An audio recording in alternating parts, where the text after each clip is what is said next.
Voilà, et c'est maintenant l'heure de notre journal des sports avec Lise-Laure Etia. Bonsoir Lise-Laure. Bonsoir. Alors on va commencer par du football avec le début aujourd'hui de la Coupe d'Afrique des Nations des moins de 20 ans et ça se passe au Niger. Ça se passe au Niger et il y avait 8 équipes pour succéder à la Zambie qui est championne d'Afrique. Mais les Chipolopolo ne sont pas qualifiés pour cette phase finale qui se déroulera donc à Maradi et au stade Séni Kountché de Niamey du 2 au 7 février. Il faut savoir que les 4 meilleures équipes de cette compétition seront qualifiées pour la Coupe du Monde qui se déroulera en Pologne l'année prochaine. Et pour l'ouverture de cette compétition, il y avait deux rencontres au programme, c'est ça? Oui, il y avait 2 rencontres au programme et le Nigeria donc affronté le Burundi. Le Nigeria s'est imposé par 2-0.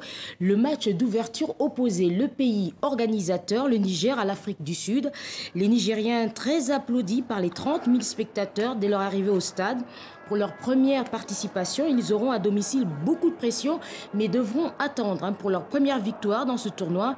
Cet après-midi, après avoir mené au score, ils ont été rattrapés par les Sud-Africains.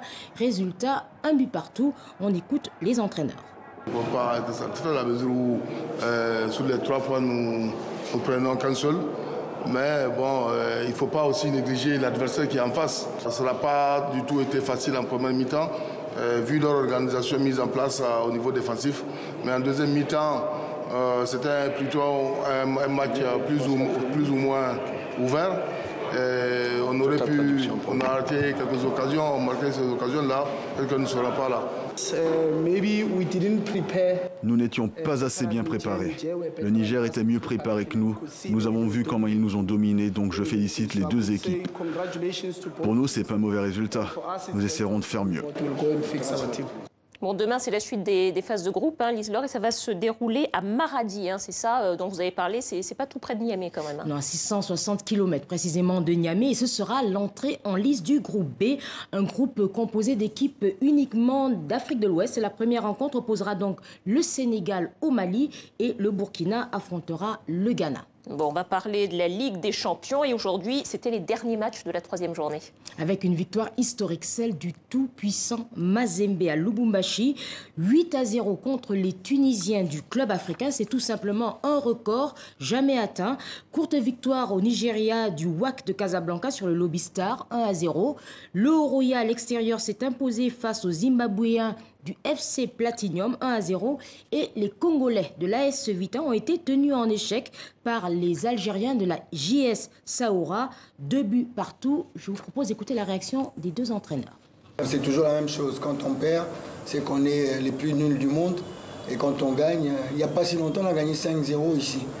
Quand on gagne, on est merveilleux. Non, je pense qu'aujourd'hui, avant de parler, je vais féliciter l'adversaire déjà, qui a su garder le ballon.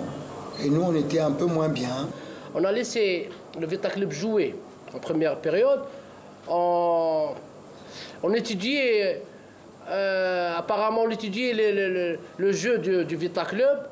On a essayé de bloquer les 15 dernières minutes de la première mi-temps. On a essayé de bloquer parce qu'ils étaient très vite, ils jouaient très vite dans l'axe. Et en deuxième mi-temps, le but du pénal, notre but qui nous a donné un autre souffle.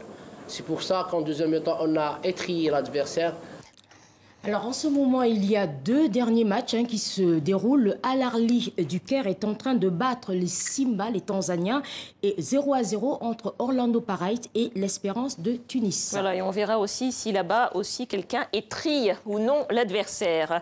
4e journée, Lise-Laure, de cette Ligue des Champions qui débutera mardi prochain. Et on a une dernière info, je crois. Vous avez une dernière info pour nous, une démission. Une démission, et c'est celle de Moussa Biliti qui a décidé de quitter le comité d'urgence de la CAF. Il est également président du CHAN et il a décidé de quitter parce qu'il considère que Ahmad Ahmad, le président de la CAF, est autoritaire. Donc c'est une affaire à suivre. Moussa Biliti qui est l'ex-président de la Fédération libérienne de football. Bon, eh bien vous suivrez ça pour nous, Lise-Laure. Oui. Je vous dis à demain. À demain.